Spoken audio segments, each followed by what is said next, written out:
You're listening to This Week in Cardiology from theheart.org, Medscape Cardiology. This podcast is intended for healthcare professionals only. Any views expressed are the presenter's own and do not necessarily reflect the views of WebMD or Medscape. Hi, everyone. This is John Mandrola from theheart.org, Medscape Cardiology, and this is This Week in Cardiology for May 8th, 2026. This week, some listener feedback from the danger shock investigators themselves, complete versus staged revascularization, polygenic risk scores, and quality improvement fails at an RCT. Last week, I received feedback from the danger shock investigators, and before I tell you the story, may I say what an honor it is that such prominent and accomplished academics engaged with the This Week in Cardiology podcast. Thank you. About a month ago, I discussed the CHIP BCIS-3 trial of Impella support versus no Impella in high-risk PCI. CHIP BCIS, published in a New England Journal in March, randomized 300 patients with severe left ventricular dysfunction, extensive coronary artery disease, to Impella versus no Impella, and the trial reported 37% of pairwise comparisons favored the flow pump versus 43% favored standard care. That win ratio was 0.85. So basically, that was no difference in major adverse cardiac outcomes. However, death was 54% higher in the Impella arm, hazard ratio 1.54. So a 54% increase in death, and those confidence intervals were tantalizingly close to significant 0.99 to 2.41. There was also an absolute increase in cardiovascular death by 12%. That's a number needed to kill of only 8 patients in the Impella arm. Now, at the time, I emphasized the specific and larger messages of CHIP BCIS, and of course, specifically is don't use Impella for high-risk PCI like those patients in CHIP BCIS. And when you look at that trial and you look at the inclusion criteria and the actual baseline characteristics, I mean, these look like high-risk PCI patients. But I think the larger message of CHIP BCIS goes back to my feelings about medical conservatism, and that is that this device had been on the market and used for this indication for 17 years. And now, after nearly 100,000 patients have been treated, we learned that it is probably harmful to be used. So the larger message is, come on, let's have evidence before we adopt especially invasive devices like the Impella. Well, I then made the comment that the Impella proponents would come back at me and say, well, John, in danger shock, there was a benefit of Impella in patients with AMI and cardiogenic shock. Recall that the danger shock trial randomized 360 patients with MI-related cardiogenic shock. Now, they screened 1,200 to find 360, and they took 10 years to do it. But there was a 26% reduction in death with the device. The p-value equals 0.04. And while there is no argument that danger shock found a benefit for Impella, there were caveats of that trial, including A, it was statistically fragile, B, it took 10 years to recruit 360 patients suitable for the trial. Screening more than 1,200 to get to 360 suggested the trial included a highly selective group. And at the time I discussed this, I went out on a limb to suggest another caveat in danger shock that I hadn't thought of before until Dr. David Brown, remind me of it, and that is that in danger shock, in the as-treated analysis, where they only count patients who received their assigned treatment, which included 9 patients in the Impella arm who did not receive the device and 3 patients in the standard arm who did receive the Impella, well, now the hazard ratio was 0.77. Confidence intervals went from 0.57 to 1.03. This is a notable finding because if a device is conferring benefit, you would expect more benefit in the analysis where you only count the patients who receive the device. And that was the point of contention of Dr. Besk and Professors Hasegar and Moeller, who wrote to me to clarify the as-treated analysis. And they write, we understand the concern. If the device is beneficial, one might expect an even stronger signal among patients who actually received it. However, that expectation is unlikely to hold in this acute clinical context of danger shock. They explain, Once clinicians deviate from the randomized strategy, treatment is no longer assigned by chance but by bedside judgment. And in cardiogenic shock, this means that patients who appear too unstable are more likely to receive the flow pump often later in the course and as a rescue therapy, while patients who stabilize, particularly in the uh, Impella arm, may not receive it at all. And as a result, they go on to explain the as treated groups are no longer comparable. The sickest patients are preferentially treated, while more stable patients are not. This introduces a strong confounding by indication and timing bias. Under these conditions, even an effective therapy will appear less beneficial or even neutral because it is disproportionately used in patients with the highest baseline risk. For that reason, they go on, the expectation that as treated analyses should show a stronger effect is not correct in this specific setting. The observed attenuation is not surprising, it is predictable. In short, the as treated analysis does not estimate the device's effect alone. It also reflects how clinicians select patients for treatment under pressure. The randomized intention to treat analysis remains the only unbiased estimate of the true causal effect. Now, I'm grateful to hear such thoughtful responses. I think that reasoning is highly plausible. And I reached out to David Brown, whose idea it was that the attenuation of effect in the as-treated arm was a worrisome caveat, and he responded with this comment. He wrote back to me and he said, I could make the exact opposite argument that the sickest, futile patients would be the ones least likely to get the Impella. That would be expected to yield more benefit for the Impella arm in the as-treated analysis if the device was helpful. Dr. Brown also hopes that the authors publish a future paper describing the protocol violations in both arms, as this would clarify the issue. Finally, my final conclusions on danger shock remain unchanged, and that is, the trial shows what my interventional colleagues at Baptist Health Louisville tell me. They always say, John, there are some patients with cardiogenic shock who do not make it out of the lab alive without support. And to me, that's what the trial shows. If you spend 10 years carefully selecting cardiogenic shock patients, you will find a cohort where the device is beneficial. But it does seem like a much smaller group that proponents and the company believe it is. All right, next topic is immediate complete versus staged revascularization in STEMI patients. Circ Intervention has published a new meta-analysis of trials comparing immediate complete revascularization, ICR, to staged complete revascularization, or SCR. Now, the translation is, during a STEMI, after PCI of the culprit vessel, you do the other serious lesions at the setting while the patient is in the lab, or you bring them back for a staged procedure that may be a day or so later or even a week or two later. Now, of course, this is a different question from one I have asked previously multiple times on this podcast, and that is doing complete revascularization during a STEMI or deferring it altogether and using medical therapy for the non-culprit lesions. I had to stop talking about this because I believe the correct interpretation of the data is that medical therapy is the proper approach to the non-culprit lesions, but interventional cardiologists and certainly their guidelines disagree. And I don't want to rehash that whole debate because it gives me a rash. But I would note that while the complete trial, which is the largest, 4,000 patients, complete revascularization versus culprit-only trial, it was positive for complete revascularization in a MACE endpoint. But it was driven only by MI reduction without a difference in cardiovascular death. But the problem with everything hanging on MI reduction is that incomplete, you can't really count peri-procedural MIs because it's hard to count a peri-procedural MI in the setting of a STEMI because enzymes are already high. And if you don't count peri-procedural MIs, you're going to bias in favor of the complete versus deferred strategies. Now then, of course, that's not the only problem, right? We have complete that's a problem because it's only MI reduction. But now we have two other problems with complete revascularization. And that is that the iModern trial, which included 1,100 patients, and that was IFR-guided complete revascularization, versus deferred PCI for positive stress MRI lesions only, in that trial there was no reduction in MACE.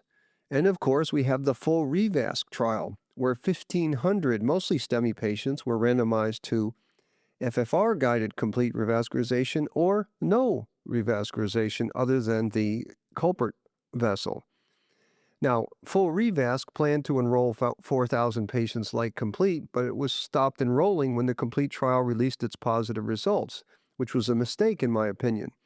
So full Revasc only enrolled 1,500 patients, but again, they found no difference in MACE outcomes, which was remarkable, I think, because that composite endpoint included unplanned revascularization procedures, which is a pretty soft endpoint, but yet it was still completely null.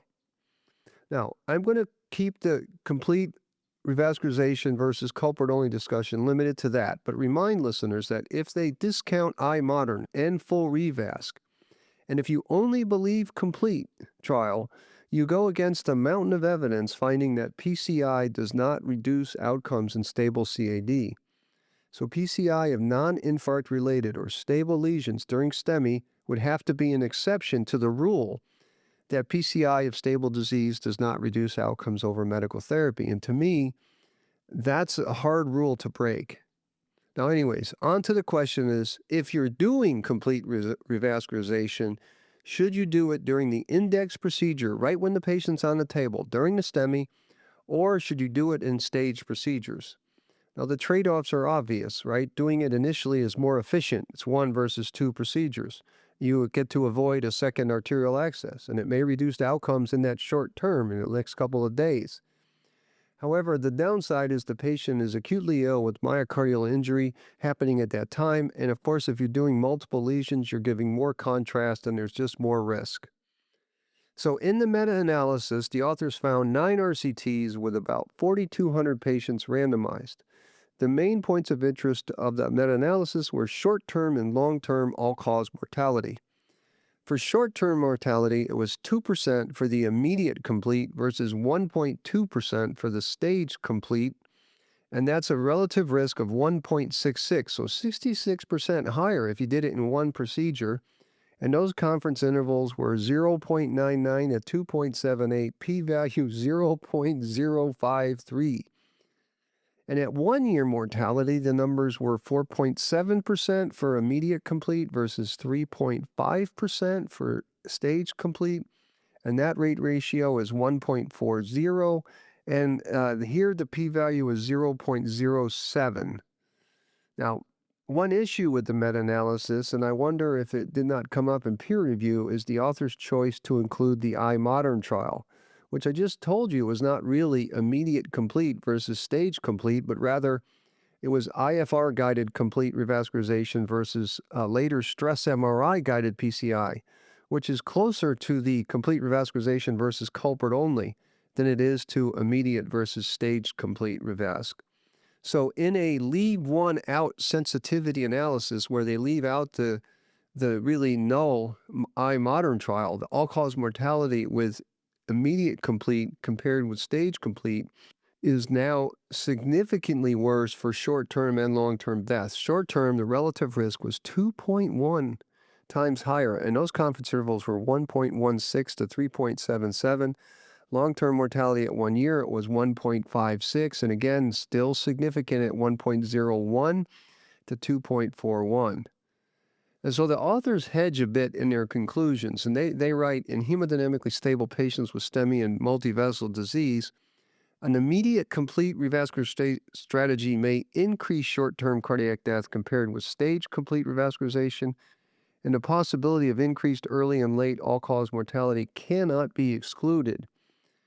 And quote, despite some uncertainty, these results currently favor a staged complete revascularization strategy for most patients with STEMI and multivessel disease.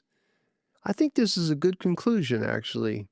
The short-term and long-term mortality numerically favored staged procedures for complete revascularization, and the p-value hovers close to significant.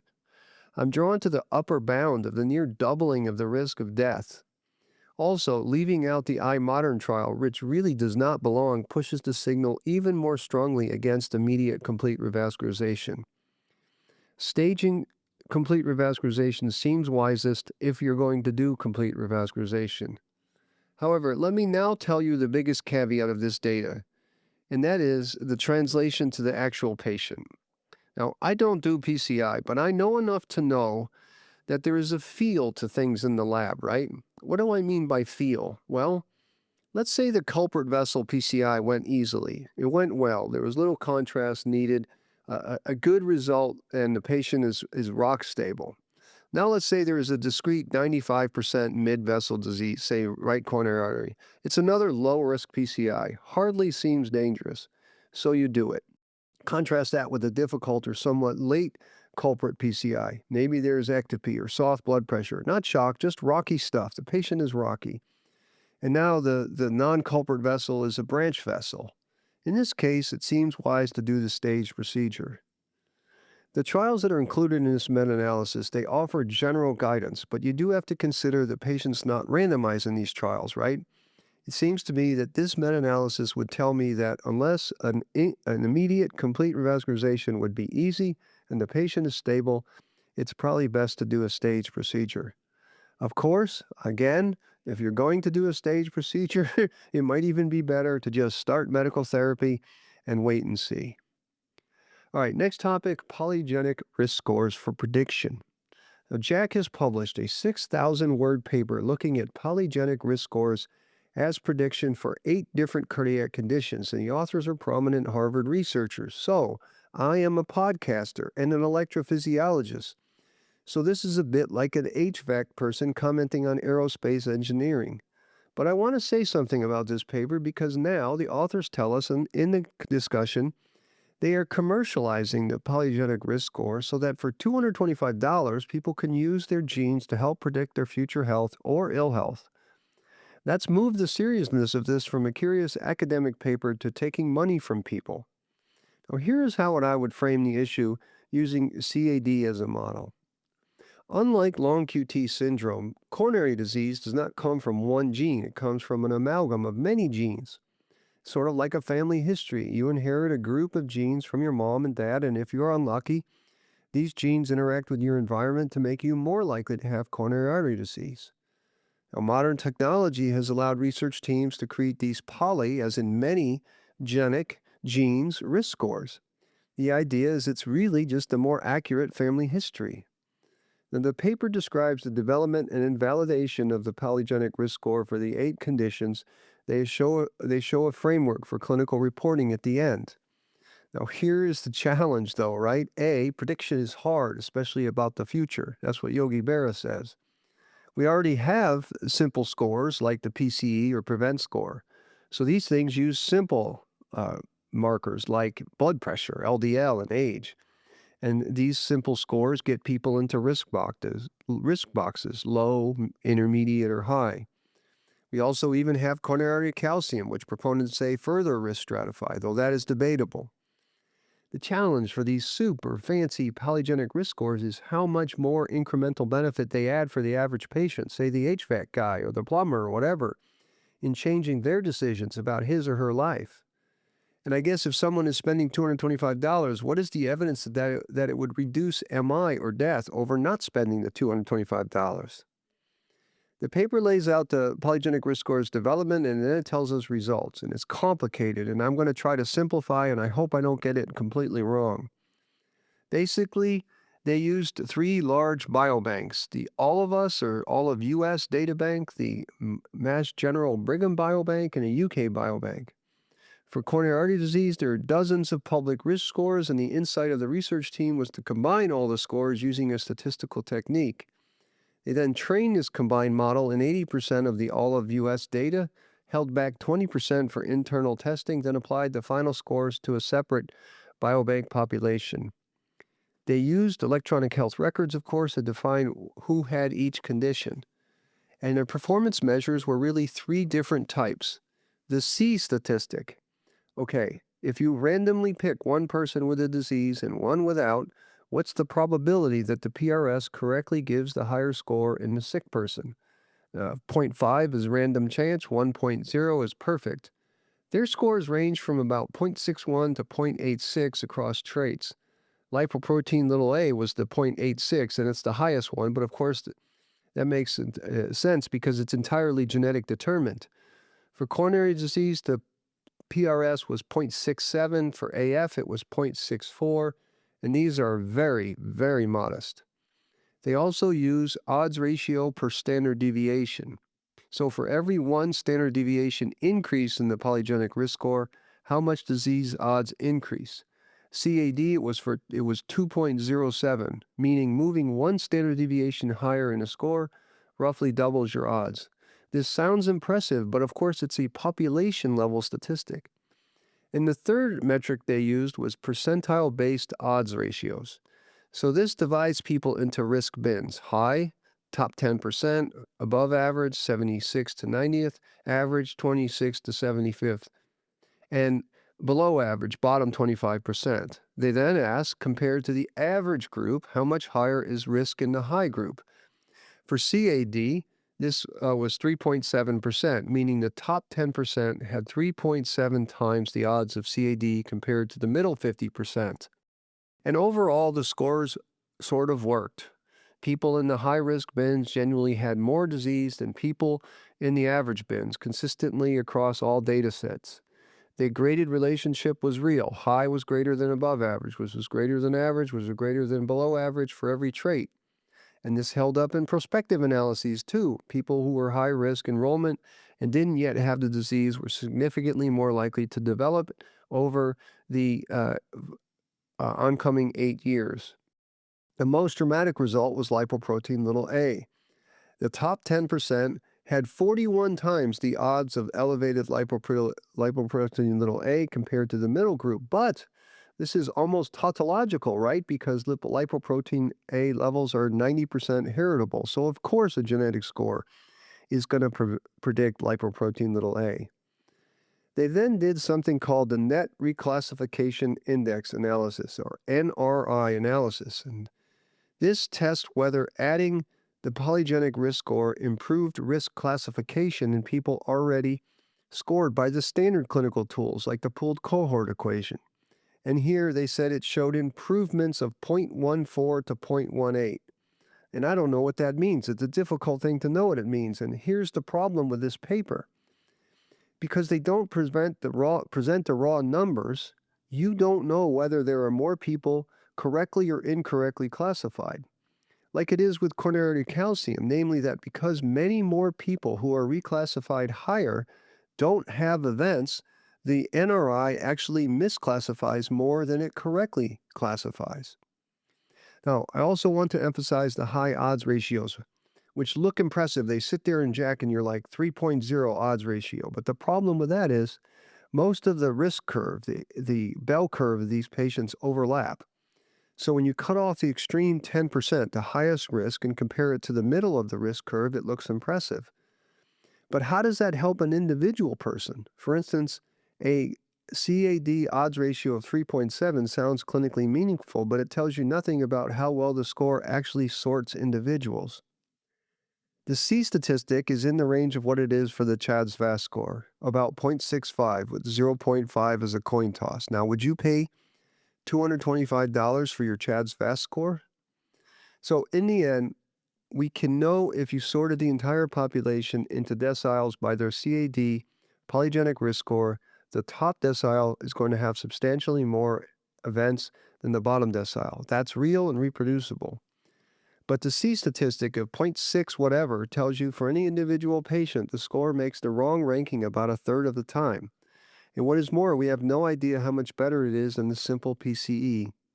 Finally, and this is most important, we will have no idea from this paper whether using the polygenic risk score will reduce MI or death relative to not using it, which is the same argument I make for coronary artery calcium. It's one thing that if it improves risk prediction, we don't even know if it does, but if it does, risk prediction isn't the same as reducing MI or living longer. All right, final topic today is brief. Practice improvement policies undergo the proper test, which is randomization. Circ Outcome has published a really fun trial called the QUEL trial, QUEL, which brashly tested whether or not implementation of a well-meaning series of practice improvement policies actually improved outcomes. Now, the background here is also obvious, right? We know that atherosclerotic cardiovascular disease is largely modifiable. Secondary prevention works, but uptake is a challenge. I mean, you can't benefit from statins if you don't take them. Well, persuasion from clinicians who have time and proper tools may help people take their secondary prevention therapies. And if they do, they'll do better. And policymakers have these great ideas, right? On paper, many of these practice improvement policies make decent sense. But well-meaning policies don't always translate to benefit when used in the real world. So the quality improvement approach used in this trial comes from something called the Breakthrough Series Collaborative, developed in the 1990s by the Institute for Healthcare Improvement, IHI, in the United States. And the core idea has been borrowed from manufacturing and industrial process improvement. If organizations share what works and learn from each other systematically, they can all improve faster than working alone. The IHI adapted this into healthcare. And here's how it works. The basic structure brings together multiple clinical teams, in this case 26 general practices in Australia around a shared problem. They then cycle through learning workshops. Teams gather to hear from experts and they share their experiences.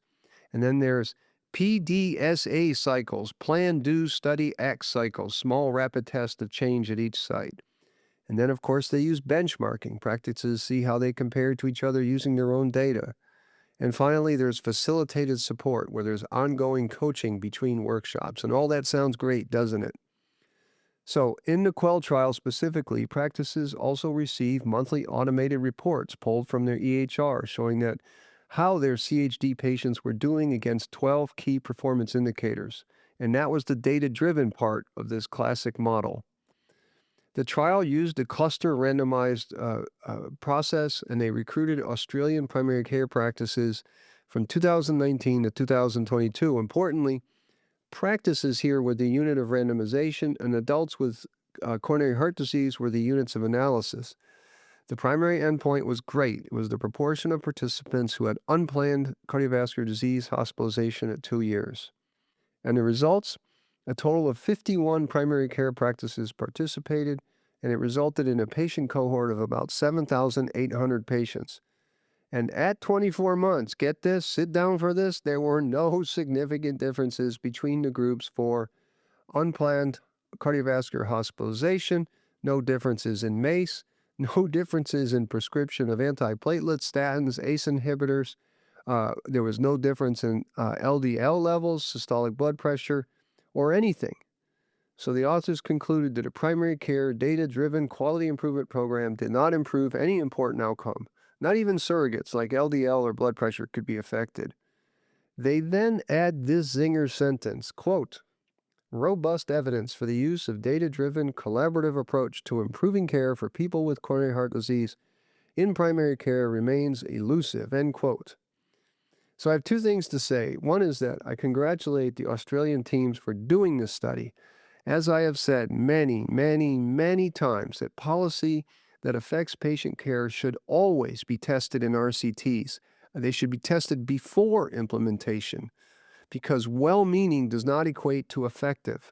And policy is surely as important to study as drugs or devices, because policy may affect more people than specific drugs or devices. The second thing to say is that evidence for quality improvement benefit may be elusive because quality improvement tools in factories does not easily transfer to healthcare.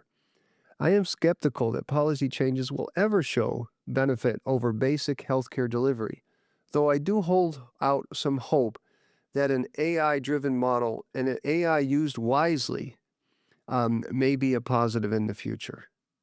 So that's it for this week in cardiology. As always, I'm grateful that you listened. Thank you.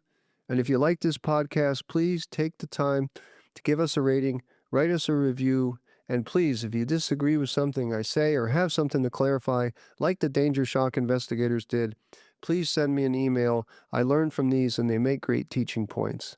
Until next week, this is John Mandrola from the Heart.org, Medscape Cardiology. You're listening to This Week in Cardiology from the Heart.org, Medscape Cardiology. This podcast is intended for healthcare professionals only. Any views expressed are the presenter's own and do not necessarily reflect the views of WebMD or Medscape.